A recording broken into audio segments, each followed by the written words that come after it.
Hi friends, Allu Arjun, Sukumar వీరిద్దరి combination లో వస్తున్న 4వ చిత్రం పుష్ప పార్ట్ 2. ఈ చిత్రం డిసెంబర్ 6న రిలీజ్ కాబోతుంది.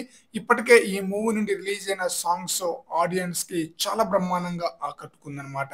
అయితే ఈ చిత్రం ఆగస్టు 15న విడుదల కావాల్సి ఉన్నప్పటికీ వివిధ కారణాల చేత డిసెంబర్ 6కు వాయిదా వేశారనమాట.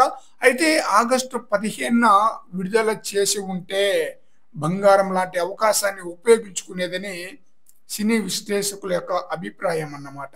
ఆగస్టు 15న గురువారం, ఆ తర్వాత వరుస సెలవులు, ఆ తర్వాత సోమవారం కూడా రాఖీ పౌర్ణమి కావటంతో కలెక్షన్లు అలా ఇలా కాదని ఊహించని రీతిలో వచ్చి ఉండేవని సినీ విశ్లేషకుల యొక్క అభిప్రాయం. ప్రజెంట్ ఆగస్టు 15 విడుదలైన స్త్రీ 2 సంచలనమైన విజయం సాధించడంతో పాటు భారీ కలెక్షన్లు అయితే రాబడుతుంది.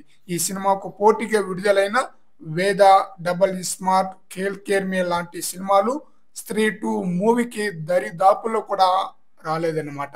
రాజ్ కుమార్ రావు లాంటి చిన్న హీరో, శ్రద్ధ కపూర్ లాంటి హీరోయిన్ నటించగా విడుదలైన ఈ చిత్రం మొదటి రోజే 100 కోట్ల కలెక్షన్ రాబట్టింది.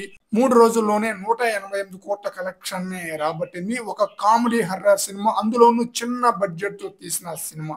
స్టార్లు కూడా ఎవరు లేరన్నమాట. ఈ సినిమాకు బదులుగా పుష్ప 2 వచ్చి ఉంటే స్త్రీ 2తో పాటు ఇతర సినిమాలన్నీ పక్కకు తప్పుకునేవి.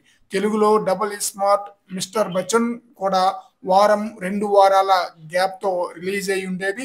మొదటి నుంచి అనుకున్నట్లుగా 1000 కోట్ల కలెక్షన్ కాకపోయినా 1000 కోట్ల కలెక్షన్ కి దగ్గరగా వచ్చి ఉండేది. పుష్ప 2 మూవీకి పాజిటివ్ టాక్ వచ్చినట్లయితే, ఒకవేళ ఆగస్టు 15న రిలీజ్ చేసి ఉంటే. దీన్ని బట్టి చూస్తే ఒక మంచి అవకాశాన్ని మిస్ చేసుకుంది పుష్ప 2 మూవీ. మరి చూద్దాం డిసెంబర్ 6న రిలీజ్ కాబోతున్న ఈ చిత్రం ఎలాంటి హిట్ అందుకుంటుంది అనేది.